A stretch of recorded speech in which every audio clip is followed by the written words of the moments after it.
سب سے پہلی بات یہ آپ بابوں کے اتنا خلاف کیوں ہے، یہ ذرا ہم میرے ناظرین کو بتا دیں۔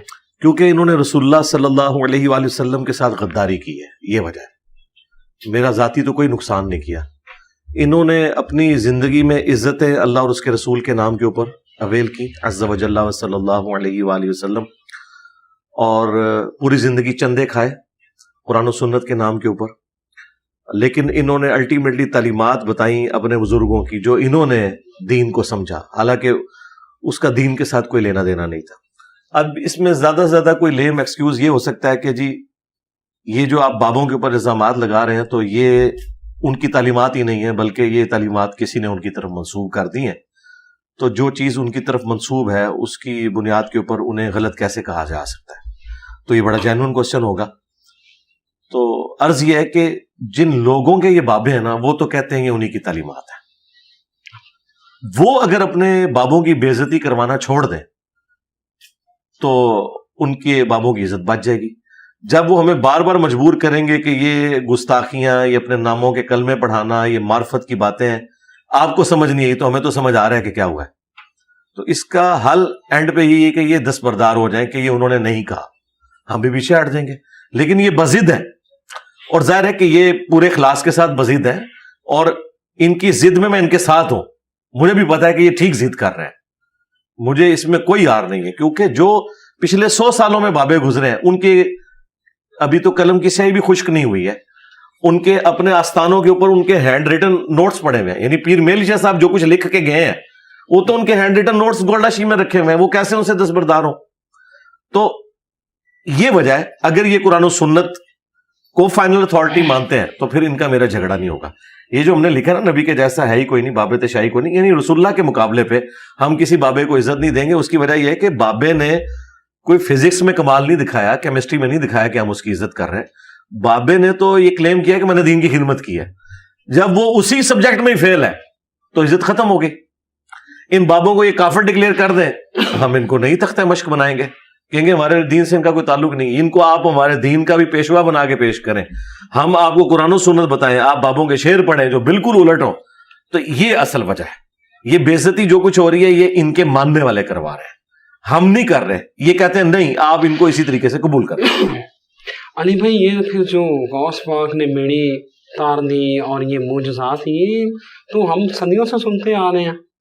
یہ اسی قسم کے جو استدراج یا معجزات یا کرامات کہہ لیں جو یہ سو کالڈ، یہ تو ہندو بھی کہتے ہیں۔ 1965 کی جنگ میں آپ کہتے ہیں داتا صاحب نے بم پکڑے ہیں، ان کی دیویوں نے بھی بم پکڑے، انہوں نے تو بم دکھا بھی دی، آپ کے پاس تو بم دکھانے والے بھی کوئی نہیں، انہوں نے میوزیم میں لگائے ہوئے ہیں۔ ہاں تو اس دن سے ڈر جائیں کہ گورے اردو سیکھ لیں یا مولویوں کو انگریزی آ جائے تو یہ جو کوئی 2-4 بچے آج دین پہ چل رہے ہیں نا یہ بھی چلنا چھوڑ دیں گے۔ تو یہ سب کچھ جھوٹ ہے۔ اور دوسرا یہ غوث پاک یا جتنے بھی بڑے بزرگ ہیں انہوں نے ریٹائرمنٹ کس دن لی ہے؟ میرے آنے کے بعد۔ اگر یہ کلیم کرتے ہیں کہ یہ سب کچھ کر سکتے ہیں تو اب کریں نا، اس سے برا وقت کوئی مسلمانوں پہ آ سکتا ہے؟ آج اسرائیل جو فلسطین میں ظلم کر رہا ہے، بابے کدھر ہے؟ اچھا اس کے جواب میں یہ کہیں گے کہ اللہ کدھر ہے؟ اللہ نے تو اپنے سامنے حسین ابن علی کو بھی شہید ہوتے دیکھا ہے، اللہ نے کعبے کی توہین ہوتے بھی دیکھی ہے۔ وہ ایک ہی ابرا کے لشکر کو اللہ نے ہلاک کیا تھا اس سال کو یادگار بنانے کے لیے۔ اللہ نے یہ معاملات مخلوق پہ چھوڑے ہوئے ہیں، یہ مخلوق نے معاملات کو دیکھنا ہے۔ اللہ کے تو انبیاء بھی قتل ہوئے ہیں، یہ انہوں نے دیکھنا ہے۔ اور جب ان کا یہ کلیم ہے کہ ان کی بزرگوں کی ڈیوٹیاں ہوتی ہیں شہروں کے اوپر اور یہ دنیا کا نظام چلا رہے ہوتے ہیں، اللہ تعالیٰ نے ان کے سپرد کیا ہوا ہے، پھر ظاہر ہے جس کے سپرد ہے اسی سے پوچھیں گے نا بھائی، اپوزیشن لیڈر سے تو نہیں پوچھیں گے، ہم پرائم منسٹر سے پوچھیں گے نا کہ بھائی تیری ڈیوٹی ہے، کیا کر رہا ہے تو؟ یہ کہتے ہیں نہیں داتا صاحب گورنر پنجاب ہے، تو پنجاب میں جتنی مہنگائی ہو رہی ہے، پنجاب میں جتنی بجلی کے بل زیادہ آئے ہیں، تو وہ تو پھر ہم انہی سے پوچھیں گے نا، کیونکہ ان کی ڈیوٹی ہے۔ اور اگر یہ کہتے ہیں کہ نہیں یہ آپ ہمارا مذاق اڑا رہے ہیں، تو پھر آپ کہہ دیں کہ ڈیوٹیاں کوئی نہیں ہے، ہم بات کرنا بند کر دیں گے۔ یہ سب کچھ یہ خود کروا رہے ہیں۔ علی بھائی وہ تو کہتے ہیں کہ یہاں سے فیض ملتا ہے، دیکھیں نا وہ تو کہتے ہیں یہ تو مینارہ نور ہے۔ منارہ نور یہ ہے کہ وہاں پہ جتنا بھی اس وقت نظام چل رہا ہے وہ لوگوں کے چندے پہ چل رہا ہے۔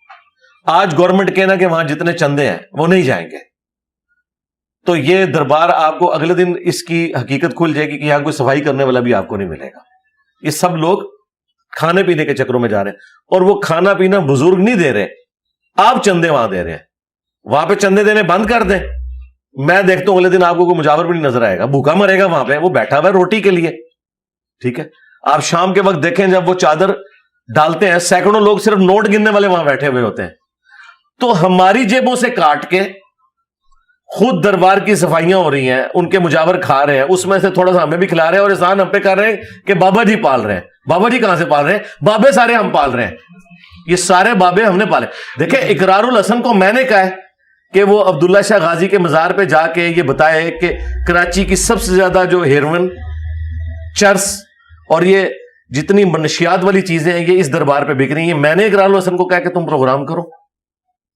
اے آر وائی والوں سے میں نے گن پوائنٹ پہ کروایا, انہوں تو بتا دیا کہ کیا ہو رہا ہے, برائی کے اڈے بنے ہوئے. تو جو لوگ اپنے مزارات کے اوپر ہونے والی برائی نہیں روک پا رہے, ان کے بارے میں آپ یہ کلیم کر رہے ہیں کہ انہوں نے دنیا کا نظام چلایا ہوا. دنیا کا نظام کوئی نہیں چلایا ہوا, دنیا کا نظام اللہ تعالیٰ چلا رہا ہے.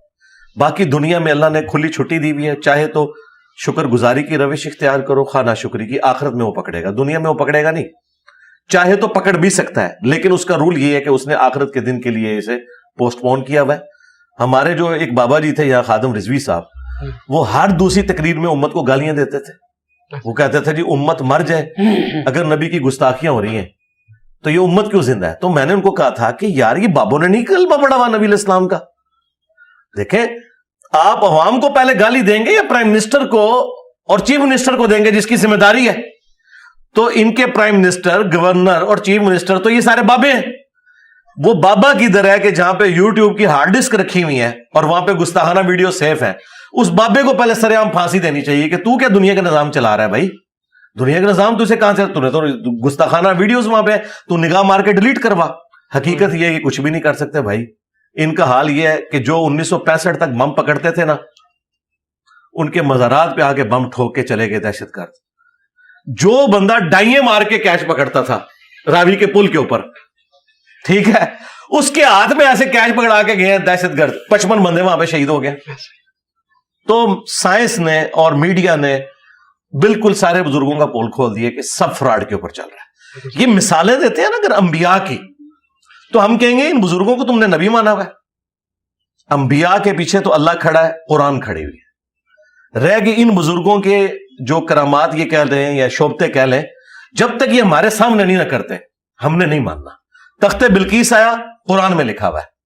شیخ عبد القادر جیلانی نے وہ جو بارات تھی اس کو نکالا یا نہیں نکالا, قرآن و حدیث میں کہیں نہیں. کہتے ہیں وہاں تو نہیں ہوگا نا, یہ تو بزرگوں نے نقل کیا. بھائی بزرگوں نے تو بہت کچھ نقل کیا ہوا ہے. بزرگوں نے تو یہ بھی نقل کیا ہے کہ مدرسہ دیوبند کی بنیاد رسول اللہ نے خود آ کے رکھی ہے. آپ نے زمین پہ لکیریں کھینچی, آپ نے وہاں وضو کیا, وہ صبح بزرگ اٹھے, انہوں نے وہاں پہ لکیریں دیکھی, وضو کا پانی بھی وہاں پہ موجود تھا. نبی علیہ السلام مدرسہ دیوبند کی بنیاد خود رکھ کے گئے ہیں. تو کوئی ایک بریلوی ماننے کے لیے تیار ہے؟ تو بھائی تمہاری ہم باتیں کیوں مانے؟ سب ایک دوسرے کے بارے میں یہی کچھ کہتے ہو نا, یہ کوئی دلیل نہیں ہے. اصل بات یہ ہے کہ ان کے اپنے حق میں ہو تو مان لیتے ہیں, دوسرے کے لیے ماننے کے لیے تیار نہیں ہوتے. یہ سب کچھ فراڈ پہ چل رہا ہے. ورنہ میں کہتا ہوں یہ تخت جو ہے نا میرا, میں بھی یہ جناب پلک جھپکنے سے پہلے یہاں لے کے آیا تھا. یہ کیا کہیں گے انجینئر صاحب ہمارے سامنے کرو, یہی کچھ میں ان سے کہتا ہوں کہ ہمارے سامنے کرو, تو کہتے ہیں بدتمیزی کر. ایک اصول رکھے.